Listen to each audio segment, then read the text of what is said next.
FSN Radio. It's all about what's next. Go to financialsurvivalnetwork.com and sign up for your free weekly newsletter. You'll also get 3 free reports. The Financial Survival Network. It's all about what's next.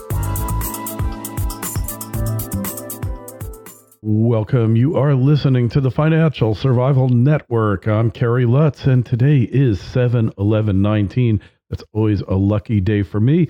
Might be a lucky day for you, too, if you enter our contest to predict the price of Bitcoin, what it will be midnight on July 20th. You have to beat me. My projection is 66.50. I'm already been left in the dust. Shows what I know. You have to send in your entry no later than 11:59 p.m. on July 14th. Prizes. If we hit 1,000 entries, and I'm not sure we're going to do it, but if we do, you get 100 pre-1965 90% silver quarters. And if we don't, you'll only get 40. That's the grand prize winner. The first 5 runners up will each receive 10 pre-1965 quarters if we hit the 1,000 entries, or only 1 if we don't. Email us, kl@kerrylutz.com. Put Bitcoin in your subject line. Let us know what you think. And hey, this is only the first of many contests, but enter this one. I think this one's an easier one than most, but well, maybe not. Our next one will be to guess the price of gold or silver at a certain date. So again, you want to enter it now, kl@kerrylutz.com. All entries must be received no later than 11:59 p.m. of July 14th. So that's 3 days from now. Anyways, life is always a contest. It's always a gamble. You never know what's going to happen. We've been betting for years on precious metals going up, on inflation, on all sorts of things that just haven't occurred. Why they haven't, well, we could debate that for a long time. But Bill Baruch is with us now. Bill, you are president, CEO of Blue Line Futures, which is a futures dealer, broker, and on the Chicago Board of Trade, was that? Yeah, we're located at the Chicago Board of Trade. Thanks for having me on today. Hey, so looking at these markets, it looks like the Fed's definitely going to cut rates. It's just a question of how much and how often they do it in the next few months. You know, it's a funny thing, Bill. We got the greatest economy in 50 years. Employment is up. Everything is wonderful. Why would you be cutting rates at that point? You should be raising rates, right? Well, you know, it looks like they're going to come in with a safety cut. And I mean, we did see how the market reacted in December. And QT was something this market could not handle. We've seen growth slow, and really it's concerning with the trade war. And I think they want to take back that December hike, but ultimately too, there's a lot of uncertainties lingering with the trade war. And if it's something that continues to go, I think they just want to get ahead of it and see how the market digests it. That's why I think 25 basis points at this point would be warranted. And especially given what Fed Chair Powell said in his testimony yesterday, it's just pretty expected now. Mm-hmm. Yeah, it's basically baked in the cake, as we like to say, right? So we know it's coming. Yes. It's just a question of when is it going to be here, or how much, rather, the magnitude of the cut. And so the economy is weakening, but from the job numbers, you really don't see it. Yeah, layoffs perhaps have picked up a little bit, but new claims for unemployment insurance continue at rock bottom levels. How do you kind of reconcile the two? One thing that I thought that really stood out the most to me on Friday's numbers was the manufacturing payrolls. I mean, we've seen this be the component, the shoe that was dropping for the entire part of this year. Maybe not necessarily here in the U.S. right away, but we saw it with numbers in Germany and Europe. We've seen it through numbers in China contracting. That has been the big concern because it was going to make its way here to the United States. And the manufacturing data over the past several months has been underwhelming at best. But the manufacturing payroll surprised the upside on Friday. And I think that's something that can't go unnoticed because they're not hiring new employees if they don't see a bright future. And then the ISM numbers earlier last week were not as bad as expected. So there is some questions here. Maybe the economy is starting to turn a corner. In fact, coming out of that number Friday and into the early part of this week, as of yesterday morning, just before the release of Fed Chair Powell's statement, we saw the probabilities for the Fed to leave rates unchanged actually hit near 5%. That was the first time that those probabilities came into play in over a month. Wow. As soon as he released his statement, those got priced out, and then we saw as much of as high as last night and before the CPI number this morning, those probabilities of a 50 basis points now come into play, a move up to about 30%. That's fallen back a bit since the CPI number today. But, all in all, it's really just about that 25 basis points that's fully baked into the cake, as right. you had noted it. Wait, what did the CPI number come in at? Well, I watched the core number most closely. It excludes food and energy. It came in at 2.1% year over year, and that was a tenth higher than expected. Ultimately, it's that little bit stronger read was something that can't go unnoticed because it's going to hold back the Fed from that path of cutting rates. More important than just that year over year was the month over month that came in not much stronger than expected, but it came in at 0.3. And it was higher than the 0.2 expected. But what it also was is the best number since January 2018. So inflation is maybe poking its what it detailed as ugly head out right now. So that's something that if it starts to pick up a bit, then it's going to hold the Fed back from cutting. But for now, this is just one number. But I like to think 3 is a trend. So let's see. We'll see how July looks too. It's an interesting thing because the Fed is expected to do something that they really are not equipped to do. They really don't have the tools to do it. To keep prices stable and to keep the economy roaring ahead effectively, to keep prices and economic activity and employment on a positive track. I mean, really, how do they fulfill that function? Is it at all possible they can do this? Well, as Fed Chair Powell said in his prepared remarks yesterday, the Fed will act as appropriate to sustain U.S. economic growth. And I think the two sides of the coin really could be, are they going to cut rates to just draw back that hike that they had in December, which makes a lot of sense.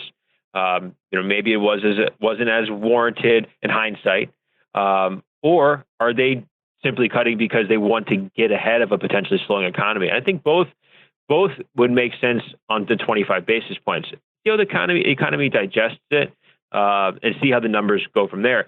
I don't typically or don't really necessarily agree with some of the odds we're seeing for the rate cut expectations for the entire year.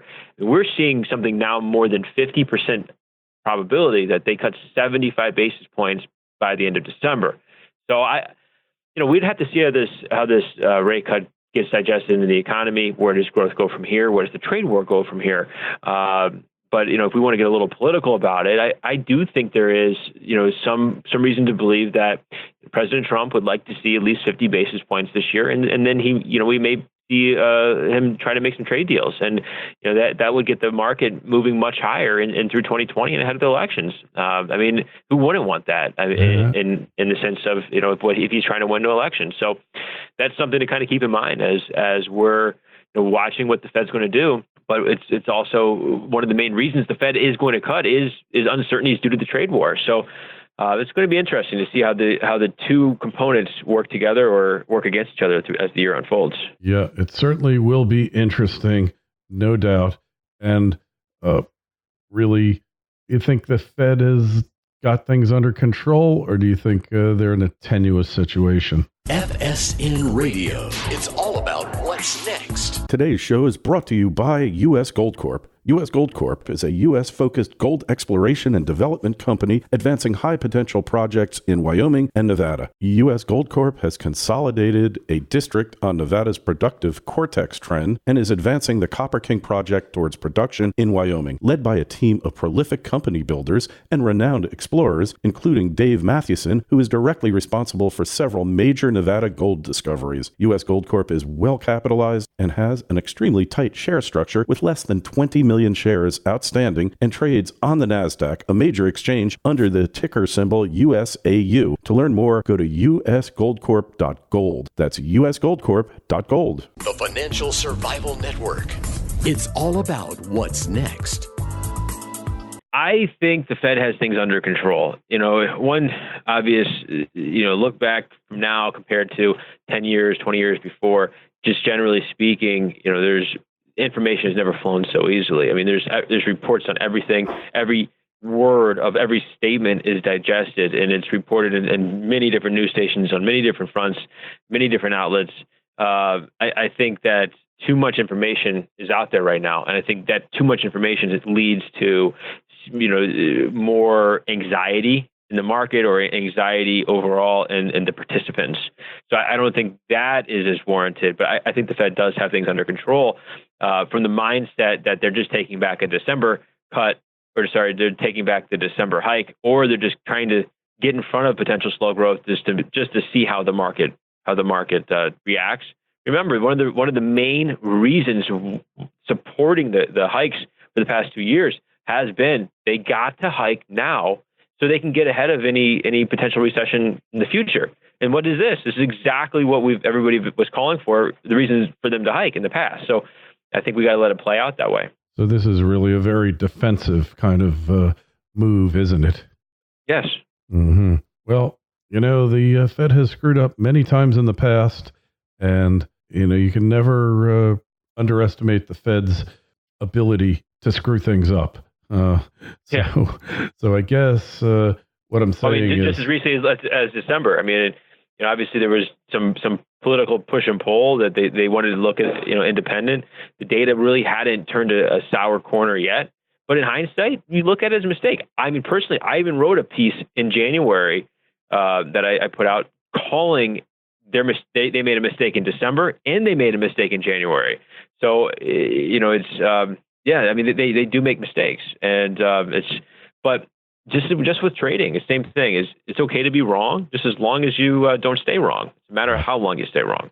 Yeah, in the face of reality, right? You don't want to be wrong in the face of reality, and I think that is probably the most important thing: is fix your mistakes while they're still fixable, right? Mm-hmm. Yes. Don't compound them, and. So what have you thought about the recent run-up in the price of precious metals, particularly gold? I love it. I mean, it's so great to see, just some life come back into it. One thing, though, I'm missing is silver. Yeah. Silver's been pretty contained. That's it's unfortunate to see that. I don't think it's going to be tough to see gold at 1,500 without silver joining, but gold seems to be, on its own path here. And I was talking to some guys in the office just this week and saying, it's a market that, you get these pullbacks throughout the morning sometimes, and it's almost becoming, one of those markets where you just sort of close your eyes and buy the pullback. Now, obviously, you're going to manage risk and whatnot, but it's been a nice ride higher, and we're maintaining a very, very constructive landscape. The pullbacks have stayed above 1380. I have a major 3-star support. We put research out on a daily basis for our clients. We have support and resistance levels in our bias, but our support and resistance levels use 1, 2, and 3 stars. 3 stars are fairly big, and they're defining of a trend. And it's held that 3-star level on the pullbacks.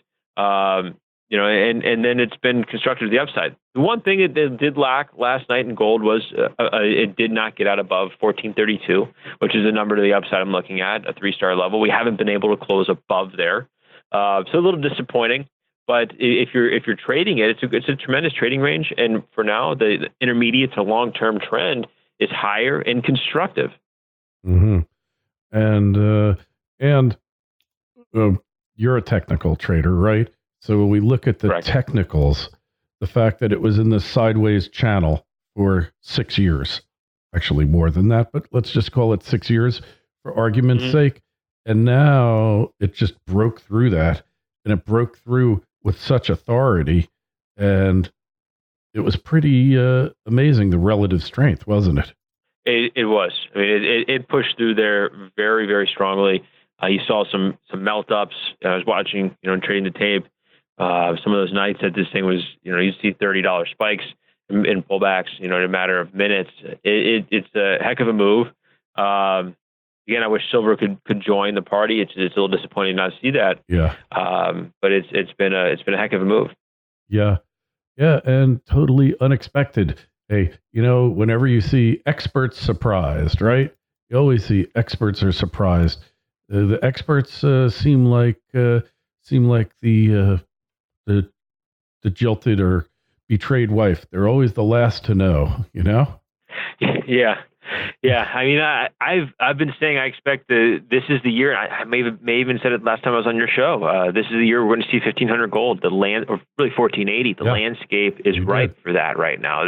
You've got sovereign debt around the world at zero and in negative territory. I will say one thing, and I have been a very, very bullish on U.S. Treasuries for a long time, and for the first time, I'm actually buying downside exposure to capitalize on the Treasury market, and for rates to come off a little bit, the 10-year come off 2%, maybe the 30-year to lead that charge a bit, and a little bit of a steepening curve. I like doing that in order to sort of hedge on gold a bit. I think the dollar stays fairly stable and maybe a 1 to 2% range. You're going to get the swings, but overall, I think that Europe is and uncertainties with trade are going to keep the dollar overall a bid. It's going to keep the pullbacks bought. Right. But I think it gives you a good landscape to see a little bit of a relief rally in Treasury rates, but gold hold ground. So it's a little bit of a two-sided trade, but it's something I like a lot right now. Yeah, I'm inclined to agree with you. Any other markets that are shouting out at you?